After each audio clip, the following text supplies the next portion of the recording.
بسم اللہ الرحمن الرحیم۔ ناظرین، 2026 میں شب معراج کون سی تاریخ کو ہے؟ کس رات ہم نے عبادت کرنی ہے؟ کون سے دن اور کون سی تاریخ کا ہم نے روزہ رکھنا ہے؟ شب معراج جو ہے عبادت کی جاتی ہے، یعنی جو نوافل ہم نے پڑھنے ہیں ان کے پڑھنے کا کیا طریقہ ہے، نیت کیسے کریں گے، کتنی رکعت پڑھیں گے؟ ناظرین، واقعہ معراج انسانی تاریخ کا وہ عظیم و شان واقعہ ہے جس نے عقلی انسان کو ورد حیرت میں ڈال دیا کہ وہ مبارک سفر ہے جو خالق کائنات نے اپنے منصوب بندے اور آخری نبی حضرت محمد مصطفیٰ صلی اللہ علیہ وسلم کو کروایا۔ اس واقعے کے دو حصے ہیں۔ پہلا اسرا کہلاتا ہے، جس میں آپ صلی اللہ علیہ وسلم کو رات کے ایک مختصر حصے میں مسجد حرام مسجد اقصیٰ تک لے جایا گیا، اور دوسرا حصہ معراج ہے، جس میں آپ صلی اللہ علیہ وسلم آسمانوں کی سیر کی، سدرۃ المنتہا حق رسائی حاصل کی اور اللہ رب العزت سے بلا واسطہ گفتگو کا شرف حاصل کیا۔ یہ سفر محض ایک خواب نہیں تھا، بلکہ جمہوریہ علماء امت کے مطابق اللہ نے آپ صلی اللہ علیہ وسلم کو جس معروف کے ساتھ یہ مشاہدہ کروایا، اسی سفر کے دوران آپ صلی اللہ علیہ وسلم نے تمام انبیاء کرام کی امامت فرمائی، جو آپ کے سید الانبیاء ہونے کی کھلی دلیل ہے۔ معراج کا سب سے بڑا تحفہ امت کے لیے 5 وقت کی نماز ہے، جو پہلے 50 تھی اور پھر اللہ کی رحمت سے 5 کر دی گئی، مگر اجر 50 کے برابر ہی رکھا گیا۔ یہ واقعہ ہجرت سے کچھ عرصہ قبل پیش آیا، جب آپ صلی اللہ علیہ وسلم شدید آزمائشوں کے دور سے گزر رہے تھے۔ اللہ تعالیٰ نے اپنے نبی کو اپنی نشانیاں دکھا کر تسلی دی اور کائنات کے سربستہ رازوں سے پردہ اٹھایا۔ اس واقعے کا ذکر قرآن کریم کی سورۃ بنی اسرائیل اور سورۃ النجم میں ہے، صراحت کے ساتھ موجود ہے، جو اس کی حقانیت پر مہر تصدیق ثابت کرتا ہے۔ اس مسلمان کے لیے معراج کا پیغام یہ ہے کہ وہ اللہ تبارک و تعالیٰ کی قدرت پر کامل یقین رکھے اور نماز کو اپنی زندگی کا لازمی جز بنائے، کیونکہ نماز ہی مومن کی معراج ہے۔ یہ مبارک گھڑی تھی جب کائنات کے امام نے براق پر سوار ہو کر زمان و مکان کی قید سے آزاد ہو کر وہ سفر طے کیا جو انسانی سوچ کی پرواز سے بھی کہیں بلند ہے۔ اس سفر میں آپ صلی اللہ علیہ وسلم نے جنت اور دوزخ کے مشاہدات کیے، جہاں نیکوکاروں کے لیے تیار کردہ انعامات گناہ گاروں کے لیے مقرر کردہ سزاؤں کو پشم خود ملاحظہ فرمایا۔ آپ صلی اللہ علیہ وسلم نے دیکھا کہ کس طرح اعمال کی بنیاد پر انسان کا انجام ہوتا ہے، جو رہتی دنیا تک کے لیے ایک سبق ہے۔ اسی سفر معراج میں آپ صلی اللہ علیہ وسلم کی ملاقات مختلف آسمانوں پر جلیل القدر انبیاء کرام سے ہوئی، جن میں حضرت آدم علیہ السلام، حضرت عیسیٰ علیہ السلام، حضرت یحییٰ علیہ السلام، حضرت یوسف علیہ السلام، حضرت ادریس علیہ السلام، حضرت ہارون علیہ السلام، حضرت موسیٰ علیہ السلام اور حضرت ابراہیم علیہ السلام شامل تھے۔ ہر نبی نے آپ صلی اللہ علیہ وسلم کا شاندار استقبال کیا اور آپ کی نبوت کی تصدیق کی۔ یہ عظیم و شان سفر اس وقت پیش آیا جب مکہ کے مشرکین نے آپ صلی اللہ علیہ وسلم پر زمین تنگ کر دی تھی اور آپ کے مخلص ساتھی حضرت ابو طالب اور رفیق حیات حضرت خدیجہ رضی اللہ تعالیٰ عنہ وفات پا چکی تھی۔ اس غم کے سال میں اللہ تبارک و تعالی نے اپنے حبیب کو آسمانوں پر بلا کر یہ اعزاز بخشا کہ پوری کائنات آپ کے قدموں میں تلے ہے۔ معراج کی رات سب سے بڑی اہمیت یہ ہے کہ یہ قرب الہی کی انتہا ہے، جہاں حضرت جبرائیل علیہ السلام بھی سدرۃ المنتہا پر رک گئے، لیکن حضور صلی اللہ علیہ وسلم اس سے بھی آگے تشریف لے گئے۔ یہ وہ مقام تھا جہاں اللہ اور اس کے رسول کے درمیان کلام ہوا اور امت کے لیے وہ احکامات جاری ہوئی جو انسانیت کی نجات کا ذریعہ ہے۔ معراج محض ایک موجودہ نہیں بلکہ ایک دعوت عامل ہے کہ مومن اپنی روح کو نماز کے ذریعے اتنا بلند کرے کہ وہ دنیا کی ہستیوں سے نکل کر قرب الہی کی معراج حاصل کر لے۔ اس سفر نے ثابت کر دیا کہ اللہ کی قدرت کے سامنے کوئی بھی چیز ناممکن نہیں ہے، اور جب اللہ کسی بندے کو نوازنا چاہتا ہے تو تمام مادی اسباب ہیں۔ اس عظیم سفر کی تفصیلات میں یہ بھی شامل ہے کہ جب آپ صلی اللہ علیہ وسلم مسجد اقصیٰ پہنچے تو وہاں تمام انبیاء کی ارواح موجود تھی جو آپ کے انتظار میں صف بستہ تھی۔ حضرت جبرائیل علیہ السلام نے آپ کو مصلی امامت پر کھڑا کیا اور آپ نے سب کی امامت فرمائی۔ یہ اس بات کا اعلان تھا کہ آپ کی شریعت سابقہ تمام شریعتوں کی ناسخ اور آپ کا مقام تمام رسولوں سے بلند ہے۔ اس کے بعد آسمانوں کا سفر شروع ہوا۔ پہلے آسمان پر حضرت آدم علیہ السلام سے ملاقات ہوئی، جنہوں نے آپ کو دیکھ کر نیک بیٹے اور نیک نبی کے الفاظ سے خوش آمدید کہا۔ دوسرے آسمان پر حضرت یحییٰ اور حضرت عیسیٰ علیہ السلام نے استقبال کیا۔ اسی طرح ہر آسمان پر ایک نئی عظمت اور نئی نشانی کا مشاہدہ کرایا گیا۔ ساتویں آسمان پر حضرت ابراہیم علیہ السلام کو بیت المعمور سے ٹیک لگائے دیکھا، جہاں روزانہ 70,000 فرشتے طواف کے لیے آتے ہیں، اور جو ایک بار آ جائے اس کی باری دوبارہ کبھی نہیں آتی۔ اس کے بعد سدرۃ المنتہا کا مقام آیا، جو مخلوق کے علم کی آخری حد ہے۔ وہاں سے آگے کی منزل صرف اللہ کے حبیب کے لیے مخصوص تھی۔ آپ صلی اللہ علیہ وسلم نے وہاں اللہ تبارک و تعالیٰ کا قرب حاصل کیا اور وہ انوار و تجلیات دیکھیں جن کا بیان انسانی زبان کے بس میں نہیں۔ اسی موقع پر سورۃ البقرہ کی آخری آیات اور نماز کا عظیم تحفہ ملا۔ جب آپ صلی اللہ علیہ وسلم واپس تشریف لائے اور صبح اس واقعے کا تذکرہ کیا تو مشرکین نے تمسخرہ اڑایا، لیکن حضرت ابو بکر صدیق رضی اللہ تعالیٰ عنہ نے بغیر کسی ہچکچاہٹ کے تصدیق کی اور تصدیق کا لقب پایا۔ یہ واقعہ ایمان اور یقین کی یکسوٹی ہے جو سچے مومن اور منافق کے درمیان فرق واضح کر دیتی ہے۔ معراج ہمیں یہ بھی سکھاتی ہے کہ زندگی کی مشکلات عارضی ہے اور اللہ پر توکل کرنے والوں کے لیے آسمانوں کے دروازے کھل جاتے ہیں۔ آپ صلی اللہ علیہ وسلم نے اس سفر میں نور کو، کوثر اور جنت کی نہروں کا معائنہ بھی کیا اور اپنی امت کے ان افراد کو دیکھا جو اللہ کے احکامات کے پابندی کرتے ہیں۔ اس رات کی گہرائی اور گہرائی کو سمجھنے کے لیے ہمیں سیرت طیبہ کا مطالعہ کرنا چاہیے، تاکہ ہم اس معجزے کے حقیقی مقصد یعنی اللہ کی بندگی اور اطاعت کو پا سکیں۔ معراج کا پیغام عالمگیر ہے جو رہتی دنیا تک ہر انسان کو یہ بتاتا رہے گا کہ انسان اگر اللہ کا مخلص بندہ بن جائے تو کائنات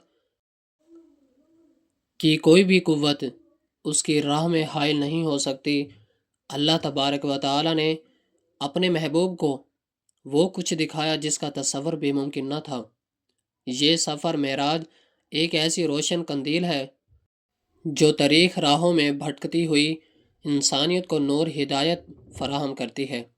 ہمیں چاہیے کہ ہم اس واقعے کی روح کو سمجھیں اور اپنی زندگیوں کو اس نماز کے سانچے میں ڈالیں جو ہمیں اللہ تعالیٰ سے جوڑنے کا سب سے بڑا ذریعہ ہے۔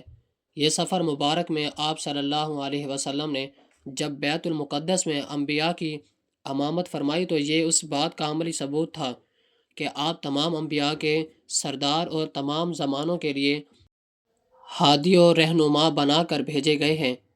معراج کے سفر کے دوران آپ صلی اللہ علیہ وسلم کو کائنات کے پوشیدہ راز دکھائے گئے، جیسے کہ دنیا کی زندگی کی حقیقت اور موت کے بعد کے احوال۔ آپ نے دیکھا کہ کس طرح لوگوں کو ان کے اعمال کے مطابق جزا اور سزا دی جا رہی ہے۔ ایک جگہ آپ نے ایسے لوگوں کو دیکھا جن کے سر پتھروں سے کچلے جا رہے تھے۔ جبرائیل علیہ السلام نے بتایا یہ وہ لوگ تھے جو فرض نمازوں میں غفلت برتتے تھے۔ اسی طرح آپ نے سود خوروں، غیبت کرنے والوں اور یتیموں کا مال کھانے والوں کے دردناک انجام کا بھی مشاہدہ فرمایا۔ یہ تمام مشاہدات امت کے لیے ایک تنبیہ تھے تاکہ وہ گناہوں سے بچ سکیں اور اللہ تبارک و تعالیٰ کی رضا حاصل کریں۔ معراج کے دوران اللہ تبارک و تعالیٰ نے اپنے حبیب کو سکینہ اور اطمینان عطا کیا، جو مکہ کی سختیوں کے مقابلے میں ایک بڑی ڈھال ثابت ہوا۔ جب آپ آسمانوں سے واپس زمین پر تشریف لائے تو آپ کا بستر ابھی گرم تھا اور وضو کا پانی ابھی بہہ رہا تھا۔ یہ وہ معجزہ تھا جس نے وقت اور فاصلوں کی حقیقت کو بدل کر رکھ دیا۔ مشرکین مکہ نے جب اس واقعے کو سنا تو انہوں نے بیت المقدس کی نشانیوں کے بارے میں سوالات کیے۔ اللہ تبارک و تعالی نے بیت المقدس کو آپ کی نظروں کے سامنے کر دیا اور آپ نے ایک ایک نشان بالکل درست بتا دیا، جس پر کفار حیران رہ گئے، لیکن اپنے عناد کی وجہ سے ایمان نہ لائے۔ معراج کی رات مسلمانوں کے لیے تجدید ایمان کی رات ہے۔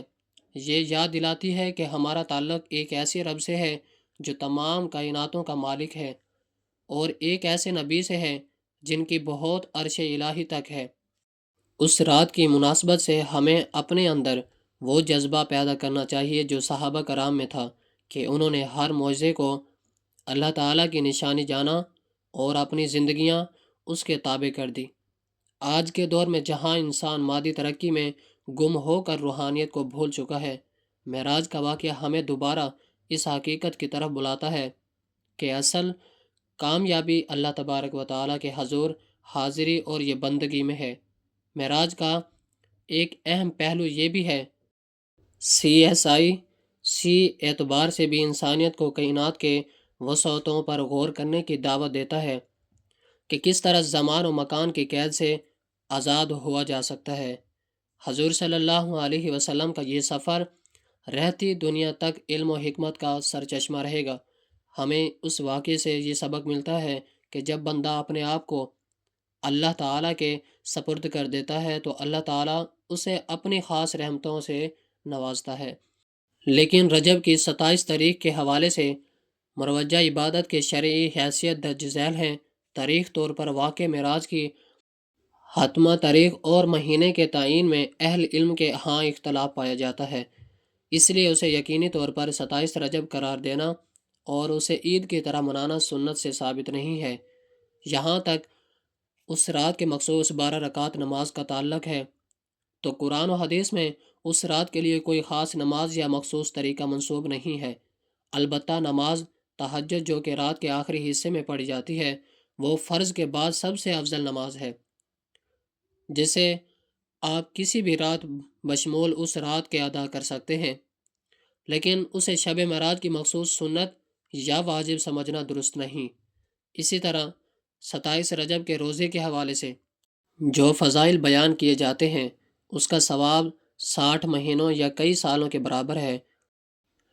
یہ روایات کے تحقیق کے مطابق سخت ضعیف یا من گھڑت ہیں، لہٰذا اس دن کا روزہ رکھنا نفل کے طور پر تو جائز ہے، مگر اسے ایک لازمی شرعی حکم یا مخصوص فضیلت والا دن سمجھنا درست نہیں۔ اس رات میں کی جانے والی عبادت کو 100 سال کی عبادت کے برابر قرار دینا بھی ثابت نہیں ہے، کیونکہ ایسی فضیلت قرآن نے صرف شب قدر کے لیے خاص کی ہے۔ 2026 میں پاکستان اور بھارت میں 27 رجب کا دن غالباً 17 جنوری بروز ہفتہ ہوگا اور اس کی رات 16 جنوری کی شام سے شروع ہوگی۔ تاہم ایک مسلمان کے لیے اصل حکم یہ ہے کہ وہ کسی ایک رات یا مخصوص عدد کا پابند ہونے کے بجائے ہر رات اللہ تعالیٰ کی عبادت، توبہ، استغفار، درود شریف اور تلاوت قرآن کا معمول بنائے، اور دین کے معاملے میں صرف مستند اور صحیح حدیث پر عمل کریں۔ اللہ تبارک و تعالی ہمیں دین کی صحیح سمجھ اور سنت کے مطابق عمل کرنے کی توفیق عطا فرمائے۔ ناظرین، آج کل سوشل میڈیا کے دور میں من گھڑت روایات کو بہت تیزی سے پھیلایا جاتا ہے، جیسے ایک عام مسلمان یہ سمجھ بیٹھتا ہے کہ شاید یہی اصل دین ہے۔ ہمیں چاہیے کہ ہم اپنی باتوں کو ریاکاری اور خود ساختہ رسومات سے پاک رکھیں اور صرف ان اعمال پر توجہ دیں جو قرآن و سنت سے ثابت ہے۔ یاد رکھیں، اللہ تبارک و تعالیٰ کے ہاں وہی عمل قبول ہوتا ہے جو خلوص نیت کے ساتھ سنت کے مطابق کیا جائے۔ فضائل اعمال کے نام پر بدعات کو فروغ دینا ایمان کے لیے خطرناک ثابت ہو سکتا ہے۔